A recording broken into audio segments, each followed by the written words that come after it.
Fabien Roussel, bonjour. Bonjour. Alors, on est en direct de l'Assemblée nationale. Aujourd'hui, se réunit l'Assemblée pour examiner les projets de loi d'urgence et de finances rectificatives. Dans quelles conditions vous vous réunissez ? Ce sont des conditions particulières, exceptionnelles, mais heureusement que l'ensemble des présidents de groupe se sont mis d'accord pour que le Parlement puisse se réunir même en format réduit. Alors, il y a moins de personnel, moins d'huissiers et moins de députés. Nous étions 21 représentants des 8 groupes présents. Et c'est une bonne chose que l'on ait pu se réunir ce matin avec les membres du gouvernement et le Premier ministre pour poser nos questions, avoir des réponses sur les nombreuses préoccupations de nos concitoyens en ce moment. Alors oui, justement, ce matin, en séance plénière, vous avez interpellé le gouvernement. À quel sujet ?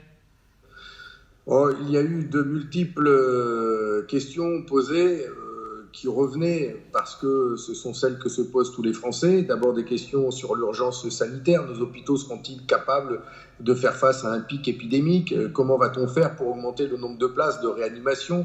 Est-ce qu'il va y avoir assez de respirateurs ?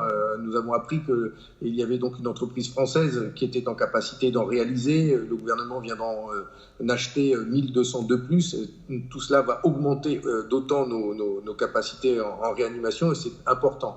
La question aussi de l'approvisionnement en masques pour les personnels soignants qui sont prioritaires. Et puis, il y a eu toutes les questions que se posent les nombreux salariés qui sont eux aussi en première ligne. Ce sont les questions que nous avons posées, nous les députés communistes. Il y a eu la question donc, sanitaire posée par Pierre Dharréville et puis la question sur la protection des salariés, ceux qui travaillent en dehors des soignants qui sont en première ligne, mais il y a les auxiliaires de vie, ceux qui travaillent avec les personnes handicapées, les personnes âgées, ceux qui sont obligés de travailler parce qu'ils sont utiles aujourd'hui, que ce soit les caissières dans les supermarchés, les éboueurs, ceux qui travaillent dans l'alimentation, qui produisent ce que l'on mange. Tout cela aujourd'hui sont en première ligne, les gendarmes, les policiers, les pompiers, ils ont besoin eux aussi de protection, ils ont besoin qu'on garde leurs enfants, il faut s'occuper d'eux aussi parce qu'ils doivent travailler. Et donc il y a eu aussi beaucoup de préoccupations à leur encontre. On a porté aussi nous les préoccupations des salariés qui sont obligés d'aller travailler aujourd'hui alors que leur activité n'est pas essentielle. Enfin, on ne comprend pas pourquoi à Saint-Nazaire, le chantier naval continue de tourner et qu'on continue de produire des paquebots. Enfin, on s'en fout des paquebots aujourd'hui. Pareil, à Valenciennes, les salariés sont appelés à Alstom à aller travailler pour produire des RER. Enfin, c'est archi pas la priorité. Il y a comme ça plein d'exemples et on a interpellé le Premier ministre pour lui dire toutes ces activités-là, il faut les stopper parce que c'est impensable que des salariés soient obligés aujourd'hui de prendre les transports pour aller au travail et se retrouver dans des endroits confinés sans mesure de sécurité. Et donc, je regrette que là-dessus, il n'y ait pas eu de réponse plus claire de la part du gouvernement. Et alors, vous avez interpellé également sur les aides à apporter aux petites entreprises notamment et aux salariés qui se retrouvent en difficulté concrète, financière dès maintenant. Oui, c'est le sujet de la Commission des finances et du projet de loi de finances rectificative que nous sommes en train de discuter en ce moment même en commission des finances, que j'ai quitté pour pouvoir répondre à vos questions. Et effectivement, il y a un premier texte de loi qui arrive avec des mesures qui vont dans le bon sens, nous l'avons dit, mais qui nous paraissent insuffisantes par rapport à l'ampleur des dégâts dans l'économie, que ce soit pour les artisans commerçants, les très petites entreprises, mais aussi les plus importantes, les entreprises de taille moyenne, intermédiaire. Pour toutes ces entreprises-là, beaucoup d'entre elles, l'épidémie, le confinement conduit à des pertes sèches de chiffre d'affaires, des pertes sèches d'exploitation. C'est 0 € qui rentre dans les caisses de l'entreprise. Donc, comment faire pour qu'elles ne fassent pas faillite ? Comment reporter leurs échéances ? Et nous demandons même que les échéances fiscales, sociales soient annulées, au moins pour ce mois-ci, ou pour le mois suivant. Nous avons demandé à ce que tous les crédits qu'ont les entreprises puissent être reportés, décalés, les crédits sur les machines, l'immobilier, tout ça, que ces crédits-là soient décalés. Les banques peuvent le supporter. L'État a prévu une garantie bancaire de 300 milliards d'euros justement pour que les banques supportent ce choc. Et nous avons aussi demandé à ce que les mesures d'indemnisation pour ces entreprises qui vont perdre la totalité de leur chiffre d'affaires ou une grande partie puissent être indemnisées à hauteur. Nous proposons, nous, à hauteur de 50% de leur perte d'exploitation.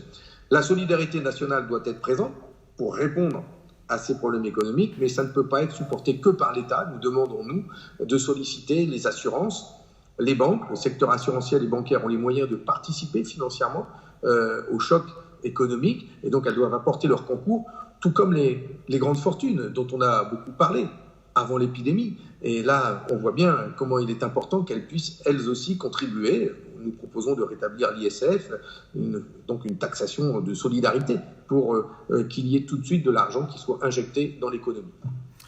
Très bien. Les débats vont continuer encore quelques jours, c'est ça? Qu'est-ce qui est prévu exactement? Alors, nous avons prévu de débattre encore aujourd'hui sur ce projet de loi de finances rectificatif et demain sur les mesures d'urgence à prendre. Et c'est là où nous allons parler des mesures d'urgence, notamment pour le monde du travail.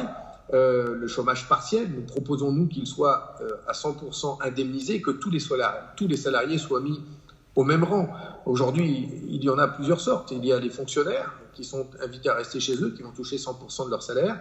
Ceux qui gardent des enfants, qui, eux, sont pris en charge par la sécurité sociale avec 90% de leur salaire. Et ceux qui sont mis en chômage partiel et qui, eux, vont toucher 84% de leur salaire net, 100% quand ils sont au SMIC. Vous voyez bien qu'il ne peut pas y avoir de différence parmi les salariés. Ils sont tous logés à la même enseigne. Il est important qu'ils bénéficient tous de 100% de leur salaire pendant qu'ils sont chez eux et le temps que ça va durer. C'est d'autant plus important que quand on pourra sortir de chez nous, quand le confinement sera terminé, il va falloir relancer l'économie. Il est important que chaque salarié ait son pouvoir d'achat garanti pour qu'il retourne consommer, que ce soit dans les loisirs, les commerces, les restaurants. Et donc, on va avoir besoin aussi que les salariés aient un bon pouvoir d'achat pour participer à la relance de l'économie. Bien sûr, ça ne suffira pas. Nous demandons à ce que la Banque centrale européenne aille au-delà que de garantir les dettes des États. Il faut maintenant que la Banque centrale européenne fasse tourner la planche à billets et injecte de l'argent, des liquidités dans l'économie directement auprès des États pour faire face donc aux difficultés qui sont les nôtres aujourd'hui. Alors, les déclarations de l'ancienne ministre de la Santé, Agnès Buzyn, sur la question de la crise, appellent-elles des suites, selon vous? Certainement, mais je pense que, personnellement, je vous livre un avis personnel, c'est que c'est pas l'heure, quoi, c'est pas le sujet. Les polémiques, on verra après. Ce qu'elle a dit, c'est grave, c'est pas très digne de la politique d'ailleurs, parce que elle montre le visage de quelqu'un qui est très opportuniste, en fait, et qui envisage la politique comme un plan de carrière. C'est tout ce qui dégoûte aujourd'hui les gens et les détourne de la politique. Et donc, si en plus elle avait des informations qui conduisaient à dire que les élections devaient être reportées et que l'épidémie était plus grave que ce que nous disait le gouvernement à l'époque, alors effectivement, il faudra faire la lumière sur tout ça. Mais sur toutes ces questions, ce qu'il fallait faire, ce qu'il faudra faire, ce qu'il aurait fallu faire, on verra le moment venu de faire les comptes. Aujourd'hui, c'est l'urgence. Et donc, on a besoin des informations, de transparence et de prendre des décisions rapidement. Alors, dès les premières les annonces de confinement renforcées par le gouvernement, vous avez lancé un appel à faire vivre la solidarité. Concrètement, comment cela peut-il prendre forme? Parce que nous sommes dans une situation inédite. On n'a jamais vécu ça. Il n'y a pas d'expérience réelle. Et quand bien même c'est arrivé il y a un siècle avec la grippe espagnole, il n'y avait pas la société moderne d'aujourd'hui avec notamment les réseaux sociaux et un tissu d'associations, de solidaires ou d'élus locaux tels que nous en avons dans notre pays. Et nous sommes les seuls en Europe à avoir un tissu de 35 000 communes et 500 000 élus locaux. Et je pense notamment à ces 500 000 élus locaux. C'est une richesse inestimable pour notre pays. Ce sont 500 000 hommes et femmes dévoués à leur population qui ont fait le choix de se présenter à leur suffrage, qui sont élus pour une part d'entre eux. Et bien ces hommes et ces femmes ont des solidarités à mettre en œuvre et à inventer pour, par exemple, lutter contre la solitude dont vont souffrir les personnes âgées qui vont être strictement confinées pour ne pas choper le Covid-19.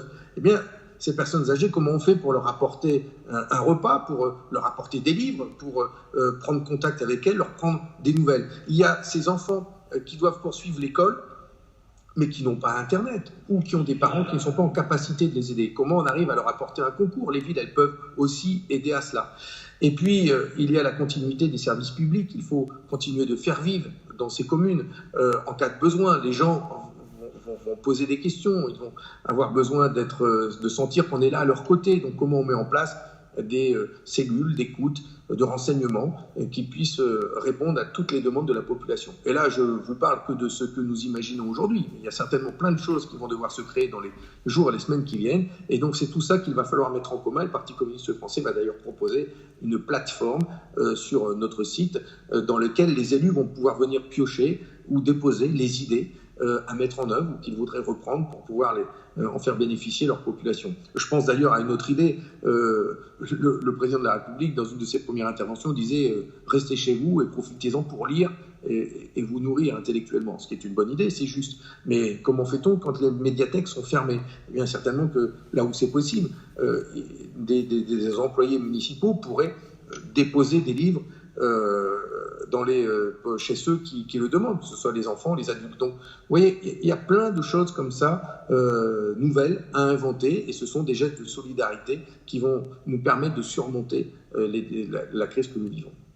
Merci beaucoup, Fabien Roussel, d'avoir répondu à nos questions en direct de l'Assemblée nationale, et bon courage, bon travail. À très bientôt. À bientôt. Bonne journée.